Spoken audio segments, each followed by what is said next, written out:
Arundhati just said to me, well, we can now talk about the things that I left out.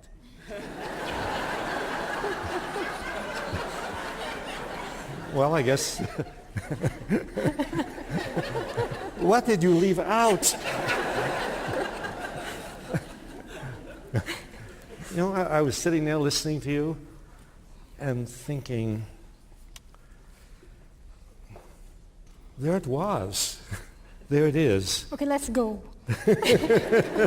You don't want me to say anything nice about, no. Okay, no. But really, what I thought I was sitting there is, it was this mastery of detail, all expressed in the most poetic and beautiful way. That combination is so hard to achieve. I know this is not a lead-in to a conversation. It's a final statement. You see. But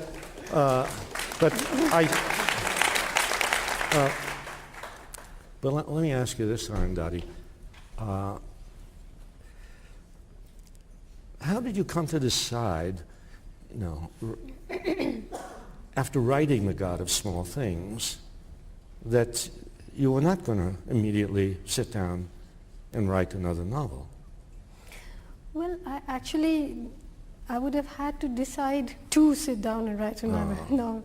In that, I never, I've never believed in this thing of having a single profession and sort of doing the same thing all your life. It feels like your brain is growing in one direction, like some tumor.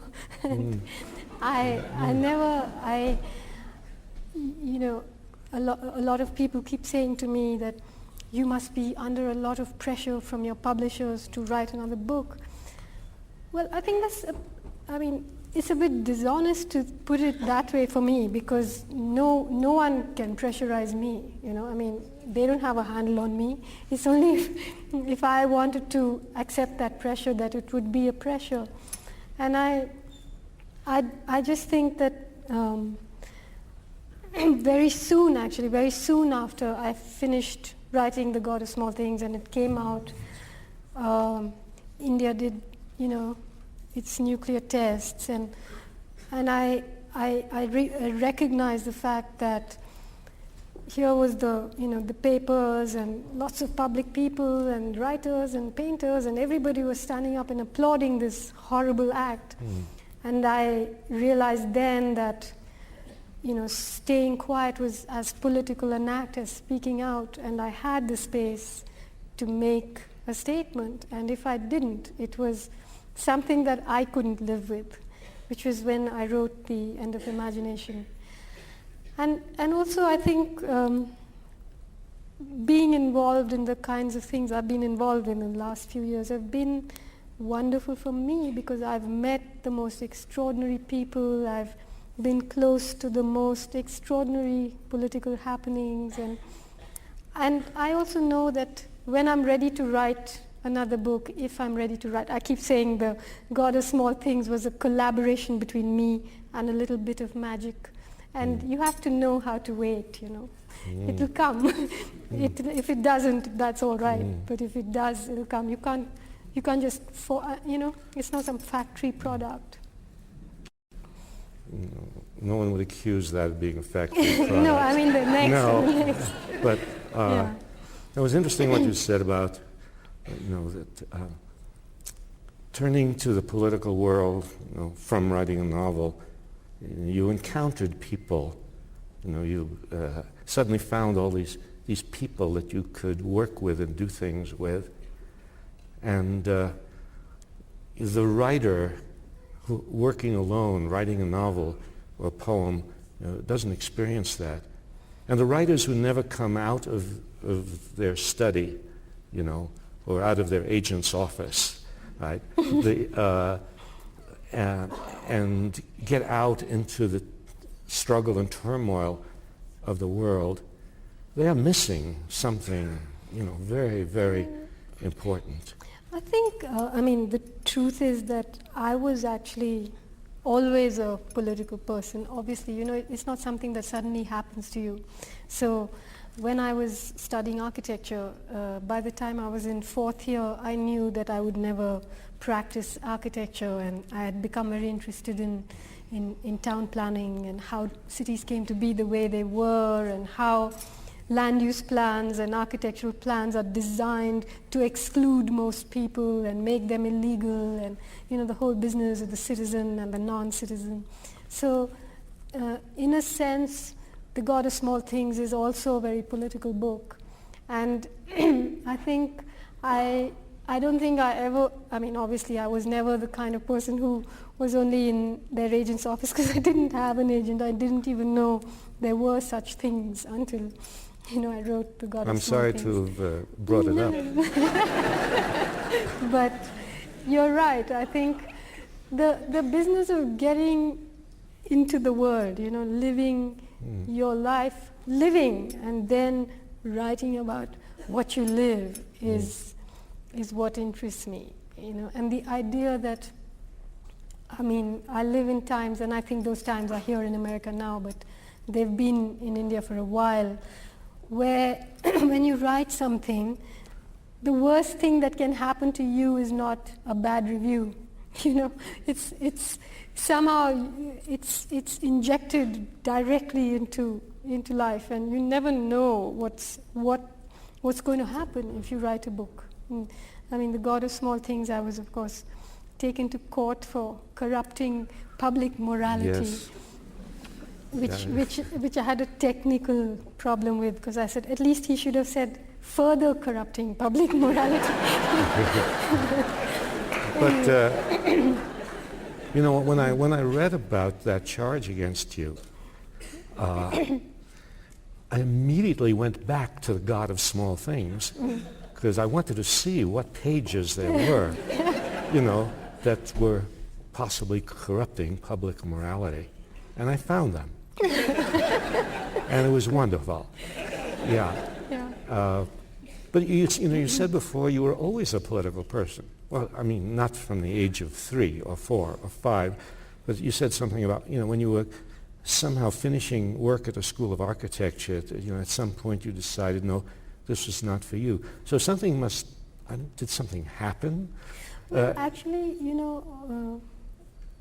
absurdly, it does start from the age of 3 or 4, because I lived in my mother came from this very little village in Kerala called Aimanam, and she belongs to a very parochial community called the Syrian Christians, and she married a Bengali, outside the community, and then made the mistake of marrying him and then divorcing him, and came back to the village. And so we grew up sort of outside the realm of all the protections that society chose to offer its members. And so from a very young age, one was aware of the fact that you were not going to be given those protections. And you had to constantly try to understand what was going on and how to survive in this space, and how not to go under. And so my mother is very political in not in this overt way, but I think the minute you lose the protection of this nuclear family that protects you from the world, you're on your own, and then politics is in your life. You have to ride the waves, you have to understand it. But you were on your own as a woman, which is a special situation.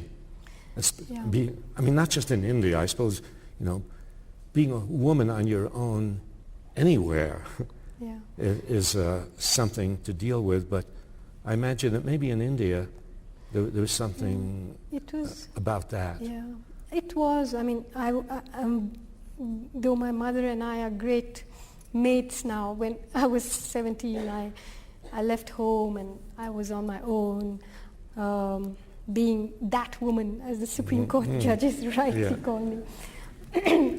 And I think you see what happens in India is that the real life is so frightening that the middle class really protects itself and really turns inwards, and it's almost blind. It's almost like they have some lenses that fall over their eyes, and they can't see. They can't see the horrors around, because that's the only way to survive in some sense.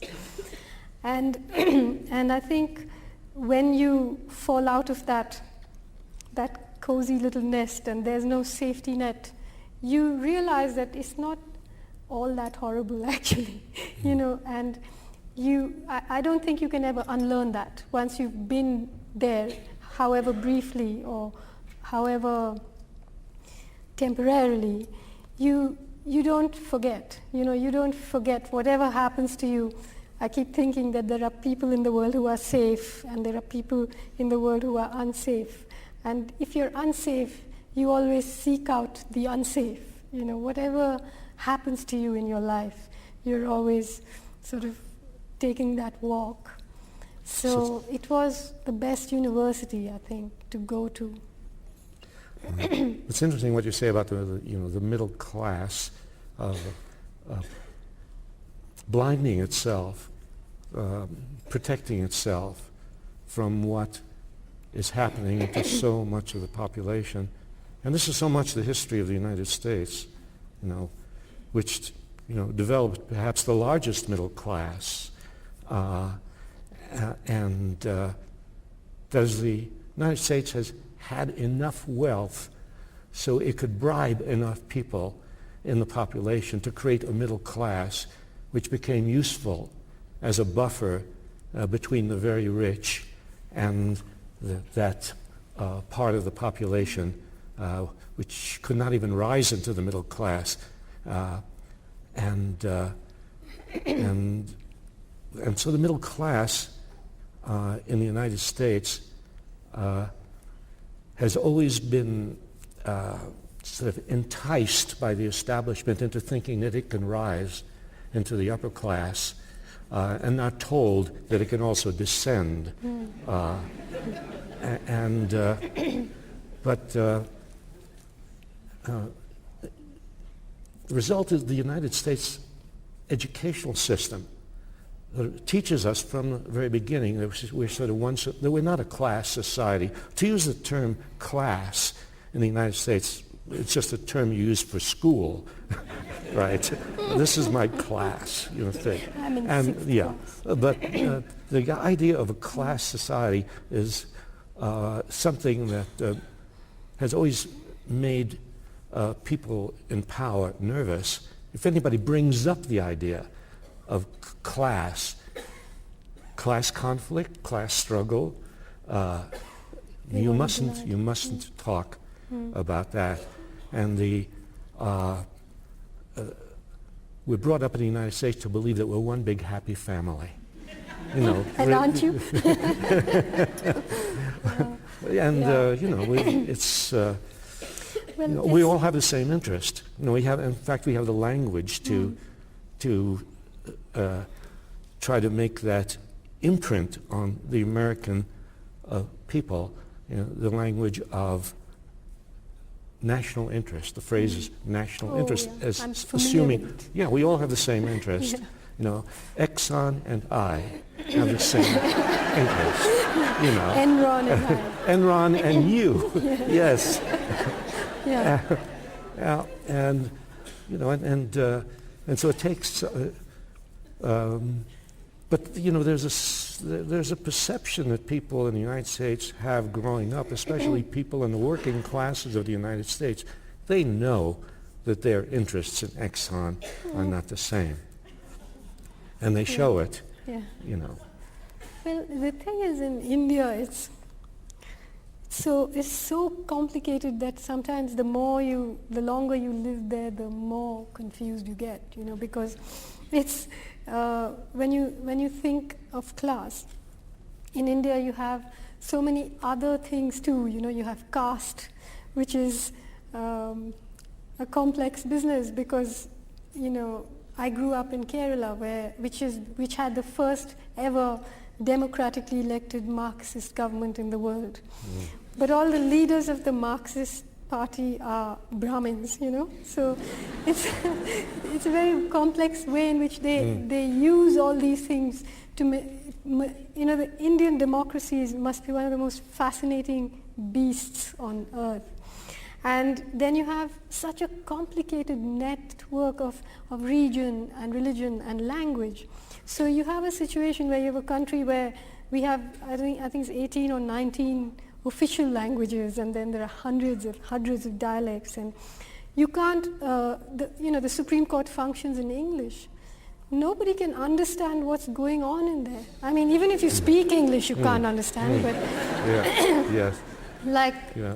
imagine when they gave a judgment about me, they said, vicious stultification and vulgar debunking cannot be permitted to pollute the pure stream of justice. Yeah.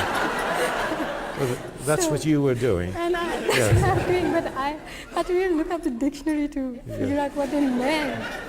Yes. And at the end of it, they just kept saying, but the respondent is not behaving like a reasonable man. That's good.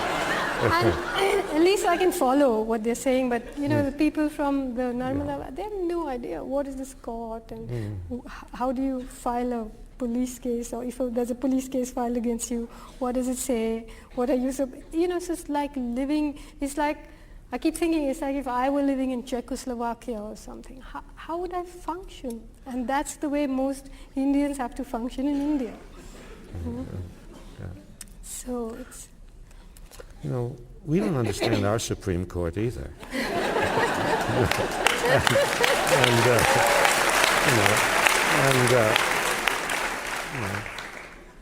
And the whole object of going to law school, meant to understand. you know, is to not allow people to understand what you're saying. In fact, that's one of the reasons that the court got very angry with me, was because when they filed this case, I said I won't get a lawyer and I will write my own reply, which I did. And it was perfectly legal. I mean, you know, I checked it with a lawyer, but it was written in language that ordinary people could understand. It was published in the press, and that they didn't like. So every time I went to court, they got a rash. You know, it was like, why is she here? Take her away. Yeah. Well, defending yourself is not something you're supposed to do, because you're taking a job away from people, you know, who are desperately unemployed and they need work, and so they don't like people to defend themselves. But it's interesting. During the Vietnam War, we began to get used to people defending themselves in court, because we had, you know, these anti-war protesters were part of this new 60s generation. You know, forget the experts, forget the professionals. We don't have any faith in them. All these lawyers are over 30. You know, we don't trust professionals, and we want to speak for ourselves. I mean, it was such a refreshing thing, actually, that they were breaking through this notion that somebody must speak for you, and so in trial after trial that took place of anti-war protesters, people represented themselves, which made judges very nervous, you know, made the prosecution very nervous, but enabled, you know, the honest feelings of the defendants to come across, you know, to the court. But in India, actually, the whole thing about contempt of court, it has a very sinister edge to it, because, see, the Supreme Court is actually the most powerful institution in India. And as the government and the politicians get more and more corrupt, the Supreme Court has started making huge decisions on their behalf. So the Supreme Court decides whether a dam should be built or not, whether slums should be cleared or not, whether industry should be in the city or outside, whether privatization should be, you know, endorsed, whether structural adjustment is a good thing or not. All these decisions which affect the lives of millions of people are being taken now in the Supreme Court.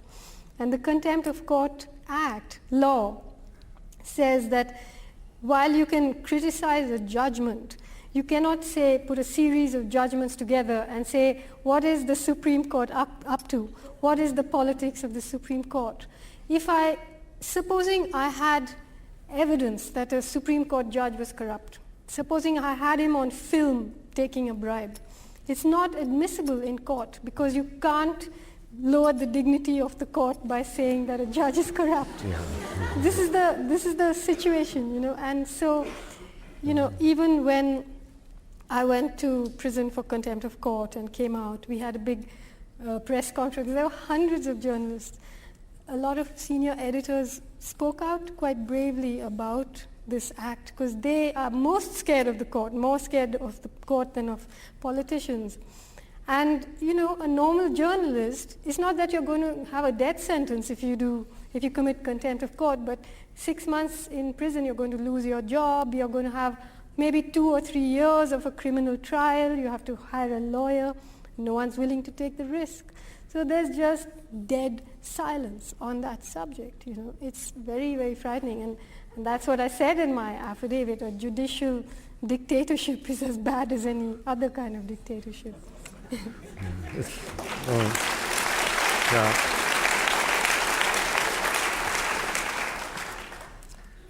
Now we have a situation where the Supreme Court does make decisions which are important, but not usually on the most important things. And by that I mean on issues of war and peace. That is, when it comes to issues of war and peace, the Supreme Court may just as well not exist. Yeah, well, that's They true.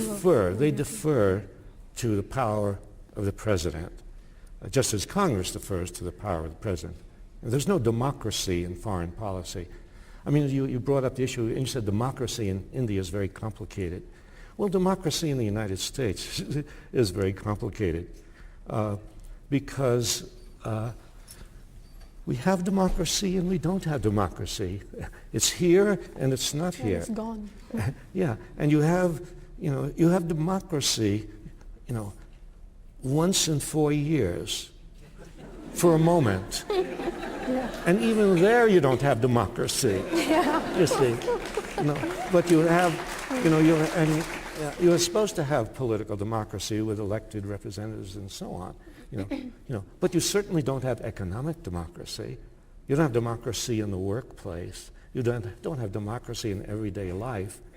And so, you know, there's a pretense that you have democracy in political life, but in all You have elections. Yes. Elections are democracy. Elections. I mean, imagine just, you know, you go into the voting booth and you pull the chain, or you, and you know, and you have fulfilled your duty, you know, and that's it. And then you can sit back and let the president do what he wants. And you know, during the Vietnam War, you know, there are Americans who are naive enough to believe the Constitution of the United States, or to believe what they learned in junior high school about American democracy, and they learned that we have 3 branches of everybody learns the same thing. You know, you must have some very things that everybody learns, right? And here we learn we have 3 branches of government. The teacher always makes a diagram on the board, which is very, because you know you can't imagine it in your head, you see. And so, you know, you can keep 2 things, but not 3 things in your head. And so you have 3 branches of government, the executive, the legislative, and the judicial. And what you learn is that there are checks and balances. And that each branch is there to check the other. And when you sit there as a young person, you say, this is marvelous. Nothing bad can happen. You see. And then you grow up. And you see nothing but bad things happen. And you see, and during the Vietnam War, you see, the president decides on war, or I should say the president and the people around him. Some of them are known to the public, others not known to the public. But the president and the people around him decide on war. he goes to Congress. I mean, to me, it's absurd that liberal people today, the most courage that some congressman can muster up against the war in Iraq is to say, let Congress vote on it. You see, it's as if we don't know the history of congressional obsequiousness. You know, if we don't know the history of Congress approving every war that has ever been fought in one way, or another. So what happened during the Vietnam War is that a number of GIs, and this is one of the glorious things about the Vietnam War was the uprising of soldiers against the war and the organization of Vietnam veterans against the war.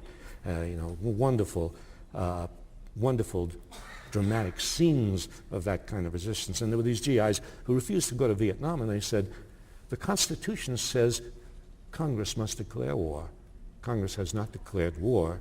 And they had learned in junior high school that the job of the Supreme Court is to see to it that things are constitutional. So they appealed to the Supreme Court. And what did the Supreme Court do? It said, we can't handle this. It's funny, you think the Supreme Court, they have black robes. You think they have power, and they shrink into the distance as soon as war appears. And so it's left then to the people, which happened during the Vietnam War. And I think what you're talking about in India, it's left to the people of India. When I saw that film, the wonderful film was made about Arundhati's little tiff with the Supreme Court. I didn't know how to describe it. I didn't want to say a war with the Supreme Court. Flotation. But a little encounter with, but there's a wonderful film made about it, which you should see. And it was great to see those huge crowds of people supporting you, during that. And I'm sure it was because of those huge crowds that the Supreme Court, went easy on you, didn't sentence you to life imprisonment, right? No, life was not on the cards, fortunately. But I like what you said about that in India there is a kind of inherent anarchism which will save India one day. Yeah. I think it's like trying to corporatize India is like trying to put an iron grid on the ocean. I just think even the fascists are not disciplined there, so hopefully they'll mess it up. Well, I think we can count on them to mess it up. I hope so. We need that.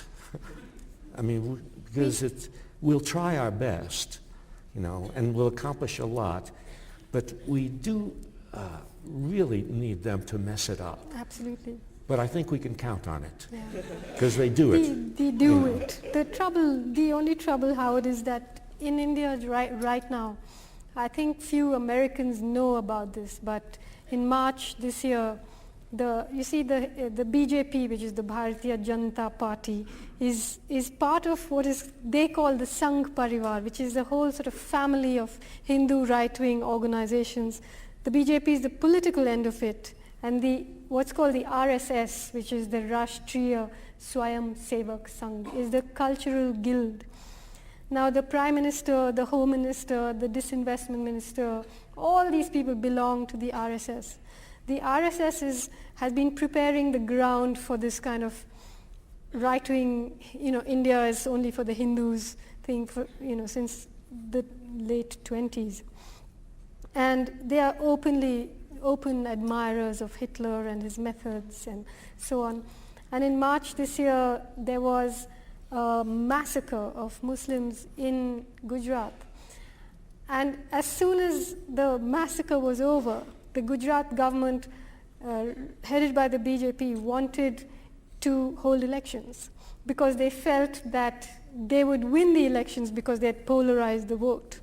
And all over India, they have what are called shakhas, which are branches where young people, 10-year-old children, are being indoctrinated into religious bigotry and hatred and how to create communal trouble, and how to rewrite history books, and all this is happening. So the fascists will definitely mess it up. In fact, the reason they are so desperate is because in state after state they were losing the elections. But you see now, whether they are in power or not, they've injected this poison into the veins of a very complex country. And that's very frightening, very, very frightening to have to deal with on a daily basis, because you cannot imagine the things that happened in Gujarat. Little children 2,000 people were killed. Women were raped. Women had their stomachs slit open and their fetuses pulled out. Not one or two, but many, many. Little children were forced to drink petrol, and then matches were put down their throats. They just blew up like bombs. So it's a very, very frightening situation just now. And this government in India keeps saying that we're natural allies of the US. So there hasn't, it's not just a coincidence that this was not reported or that it's being suppressed. The whole nuclear flashpoint with Pakistan was mostly due to the fact that the Indian government wanted to distract attention from the world's attention from Gujarat to this, and it was very, very successful in doing that. Well, if I hadn't read what you wrote about Gujarat and what happened there, I would never have known, because people in the United States do not know what's happening in India. Yeah. In fact, people in the United States generally know very little about what is happening in the rest of the world. Thanks to the free press. Yes. And it's clear that what we need more and more, is this, interchange across boundaries. Yeah. And the real globalization. Yeah, people's globalization. You talk about that, and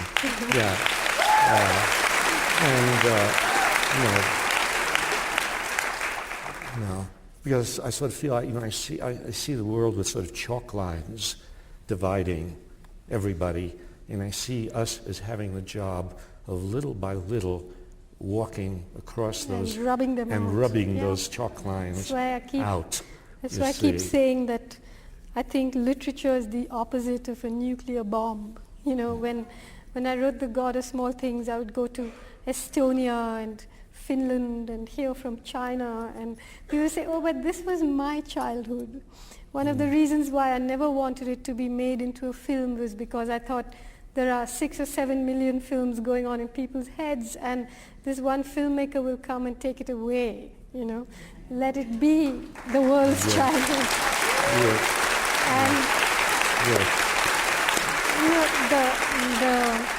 the idea that there is that, that there is, the human beings across the world do share love and terror and gentleness and these things which literature links up, and which nuclear bombs just build the walls and separate. I think your coming here does that. Not only your writing does that, but you're coming here and us listening to you and knowing that we are part of a chorus. I don't know if any of you read Kurt Vonnegut's Cat's Cradle. Kurt Vonnegut is this remarkable, this remarkable, interesting, odd mind, you say. And in Cat's Cradle, he talks of a chorus. Says, chorus when people feel an affinity with one another. They don't know exactly why, but it crosses all lines. It crosses national, racial, sexual, it crosses all lines. But that's what we depend on. Yeah, it's like I've never been to Pakistan. Delhi and Pakistan, Lahore are maybe a 1-hour flight away from each other. I went to Pakistan last month. I had to go from Delhi to Dubai to Islamabad to Lahore. It took me 18 hours. And, there's so much in the Indian press and equally in the Pakistan press about anti-India demonstrations and anti-Pakistan demonstrations, and we're all going to kill each other and everybody hates everybody and so on. I landed in Lahore, and within, seconds we were all sitting at this dining table, and I felt like I was in Delhi. It was just so sad, And the audience that came, people were just in tears, not because of me or what I said or anything, just because it's such a relief not to always be subjected to this media's representation of government positions, you know. And I really feel that the media, the corporate media has played a terrible part in all this, and people are just going to have to blow holes in this dam between them and you know, insist on listening to independent, real voices, real human beings. Yes.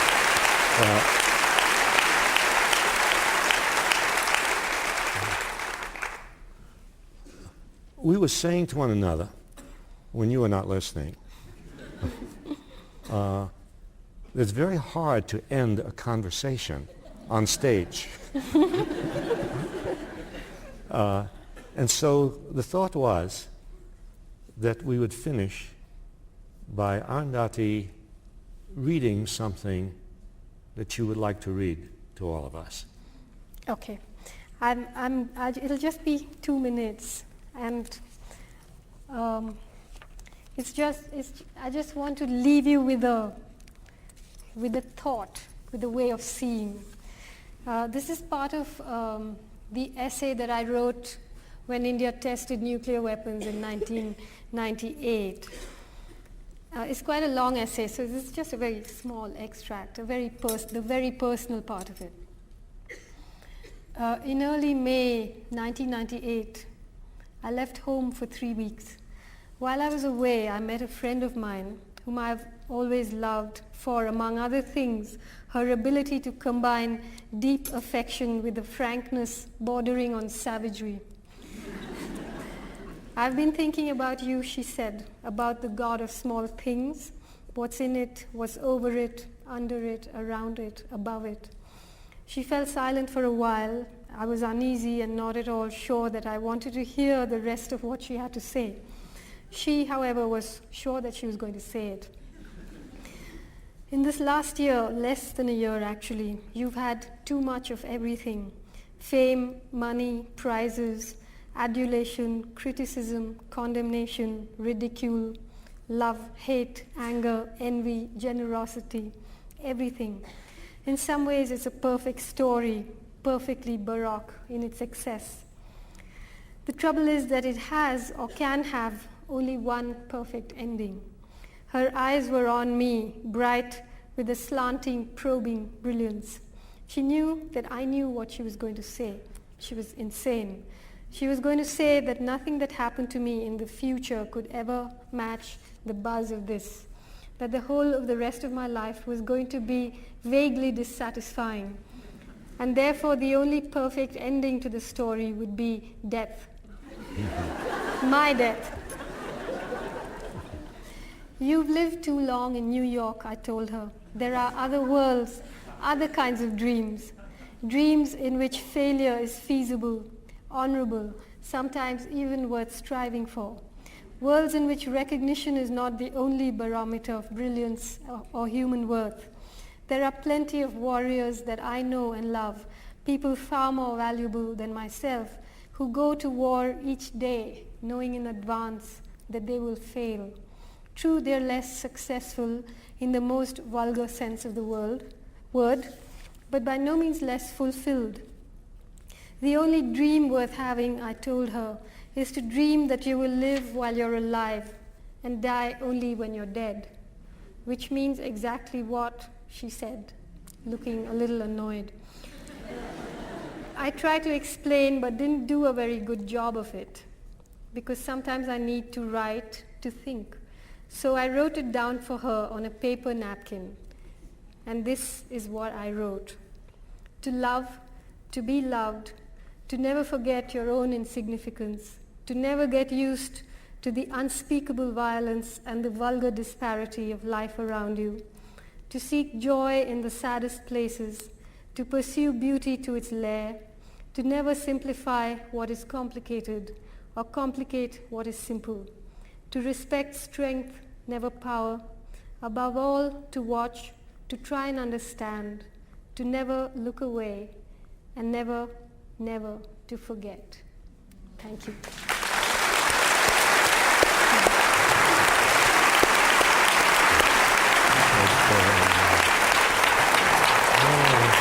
We have to